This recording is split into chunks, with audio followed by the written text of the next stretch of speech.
अस्सलाम वालेकुम दोस्तों, मैं हूं अतान कलिया और आप देख रहे हैं मेरा यूट्यूब चैनल पंजाब खेती।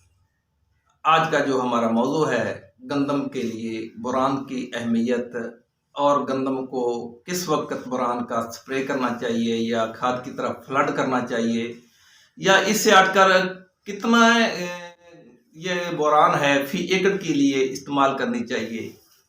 बोरान का हमारी गंदम के लिए क्या फ़ायदा है, इस मौजू पर आज हम बात करने वाले हैं।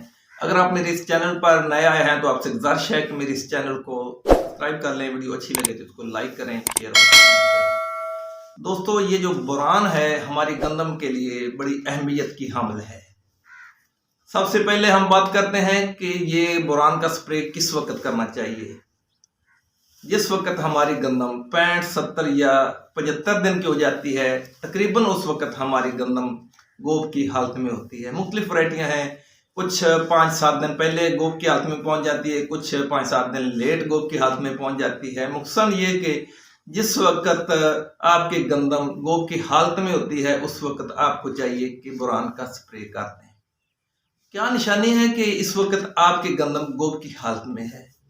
आपकी गंदम का जो पौधा होता है ऊपर से वो फूला हुआ होता है, यानी कि उसमें सिट्टा होता है, लेकिन वो सिट्टा पौधे से बाहर नहीं आया होता। इसे हम गोब की हालत कहते हैं। और अब बात करते हैं कि गोब की हालत में बोरान का कितना स्प्रे करना चाहिए या फ्लड करना चाहिए खाद की तरह। तो जिस वक्त गोब की हालत में गंदम होती है तो उस वक्त हम उसे खाद के साथ या खाद की तरह फ्लड नहीं कर सकते। उस वक्त एक ही हमारे पास हल होता है कि हम उसको स्प्रे करते हैं।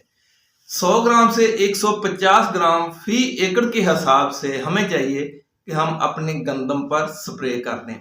और साथ में अगर आप NPK 2020 का स्प्रे कर देते हैं तो इससे सोने पे सुहागा हो जाएगा।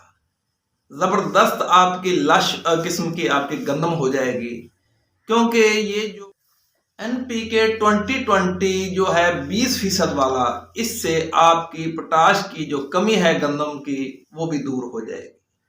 अब बात करते हैं कि ये जो बोरान है इसका क्या फायदा है हमारी गंदम के लिए।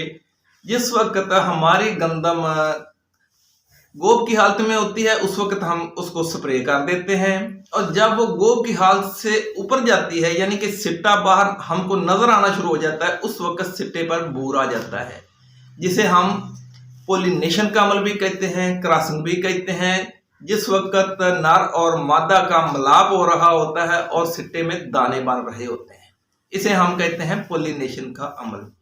जिस वक्त हमने स्प्रे किया था उस स्प्रे की वजह से सिट्टा जो बनता है उसमें दानों की तादाद को बढ़ाना बोरान का काम होता है। बोरान का स्प्रे करने की वजह से आपकी जो गंदम का सिट्टा है उसमें दाने ज्यादा होंगे।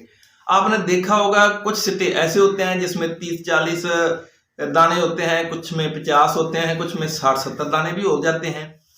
असल में बात यह होती है कि जिस वक्त पोलिनेशन का अमल हो रहा होता है उस वक्त आपने जो अपनी गंदम को खुराक दी होती है वो काम दिखा रही होती है।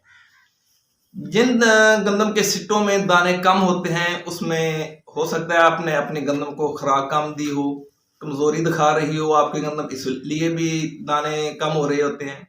बाद वक़्त अगेती गर्मी पड़ रही होती है, जल्दी गर्मी आ जाती है और आपकी गंदम उस वक्त पोलिनेशन के अमल से गुजर रही होती है, या फिर कोरा बहुत ज्यादा पड़ जाता है। ज्यादा कोरा पड़ने की वजह से भी आपकी गंदम अगर क्रॉसिंग में हो, पोलिनेशन का अमल कर रही हो, तो उस वक्त भी आपकी गंदम का जो सिट्टा होता है उसमें दाने मुतासर हो जाते हैं। अगर आपकी गंदम सही तौर पर पोलिनेशन के अमल से गुजर गई तो यूं समझ लें कि आपकी गंदम बहुत ज्यादा पैदावार देगी, आपकी गंदम के सिट्टे में दाने बहुत ज्यादा होंगे। ये जो बोरान और पोलिनेशन का अमल है ये यूं समझ लिए कि लाजम मलजूम है। इसलिए हमारे किसानों को चाहिए कि हर एकड़ में फी एकड़ के हिसाब से 100 से 150 ग्राम बोरान और NPK 2020 जो पोटाश है इसका स्प्रे लाजमी कर दें। अगर आप इस तरह स्प्रे करेंगे तो इंशाल्लाह आपकी पैदावार 65 से 70 मन तक बआसानी आ सकती है। इसलिए बोरान का स्प्रे हमारी गंदम के लिए बहुत ज़रूरी है।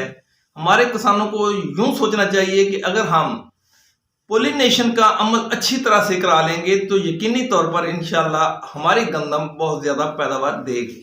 उम्मीद करता हूं कि मेरी इस बात की समझ आपको आ गई होगी। अगर वीडियो अच्छी लगे तो इसको लाइक करें, शेयर और